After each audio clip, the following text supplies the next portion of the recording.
Avez-vous automatisé la récupération des relevés bancaires de tous vos clients? Êtes-vous prêt à accompagner vos clients, mais également vos équipes? Voyez-vous le rapport entre intégration bancaire et facture électronique?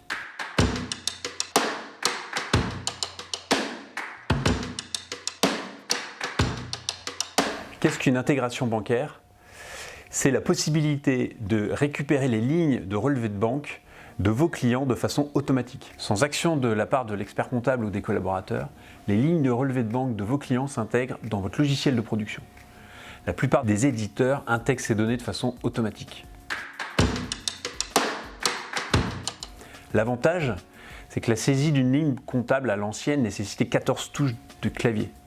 Avec une intégration bancaire, 2 ou 3 clics suffisent. Le logiciel peut proposer également des règles de comptabilisation qui permettent à la ligne bancaire de s'enregistrer automatiquement. Il ne reste plus qu'à lettrer l'opération. Première technique de récupération des données bancaires, les mandats au format CFOMB ou EBIX. Le CFOMB, c'est le Comité français d'organisation et de normalisation bancaire qui est devenu une association en 2008. Il a repris le format EBIX que tout le monde connaît. Ce format de fichier a défini un standard qui permet les échanges de données entre établissements bancaires et éditeurs de logiciels. Dans un fichier CFOMB EBIX, vous avez par RIB bancaire le solde bancaire début de journée, les lignes de relevé avec les libellés et le solde en fin de journée.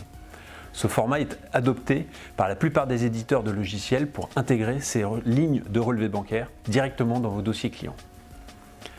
C'est le format le plus répandu aujourd'hui. Vous pouvez signer des mandats directement avec la banque de votre client ou passer par des plateformes telles que Je Déclare ou SoBank, par exemple.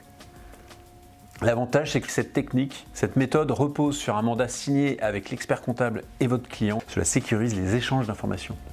L'autre méthode est le web scrapping, qui est un programme qui vient extraire les données d'un site internet pour les organiser et les envoyer vers l'outil comptable. Pour ce faire, il faut que le programme ait le login mot de passe d'accès au site bancaire. Ce qui est un peu plus cavalier, puisque quand votre client change son mot de passe, il doit également changer le mot de passe du programme de web scrapping pour continuer à être alimenté en données bancaires. Comment déployer l'intégration bancaire dans votre cabinet? Il faut le gérer en mode projet. C'est ce qu'il y a de plus simple et définir les différentes actions à mettre en place. Premièrement, identifier les plateformes qui récupèrent les fichiers de données bancaires avec un budget acceptable. Deuxièmement, il faut vérifier l'interopérabilité des fichiers transmis avec votre logiciel de production. Il faut bien sûr privilégier les logiciels qui fonctionnent en API, c'est Application Programme Interface. Et en dernier point, il faut faire signer les mandats bancaires avec vos clients. Et préparez-vous à faire vos premiers essais.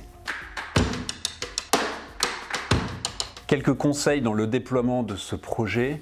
Il y a deux choses, c'est dans votre process de bienvenue d'un nouveau client, vous mettez en place la signature du mandat bancaire, ce qui facilite après les échanges. Deuxième conseil, on n'arrive jamais à avoir 100% des récupérations de relevés de banque. Il faut profiter de l'été ou d'une période d'activité plus creuse pour déployer l'intégration bancaire dans votre cabinet et essayer d'approcher le 100%. Dans mon cabinet cette année, j'ai pu observer que je n'avais pas tous les relevés de bancaire de mes clients en récupération automatique. Donc cet été, en 2024, on va mener une action en interne pour vérifier que nous avons mis en place les mandats sur la totalité de nos clients. L'intégration bancaire est également une opportunité dans le cadre de la réforme de la facture électronique, puisque vous allez avoir le e-reporting qui sera un flux d'informations sur le paiement des factures. L'intégration bancaire va permettre d'automatiser ces informations-là et du coup de ne pas perdre de temps dans la réforme de la facture électronique. Cette vidéo vous a plu?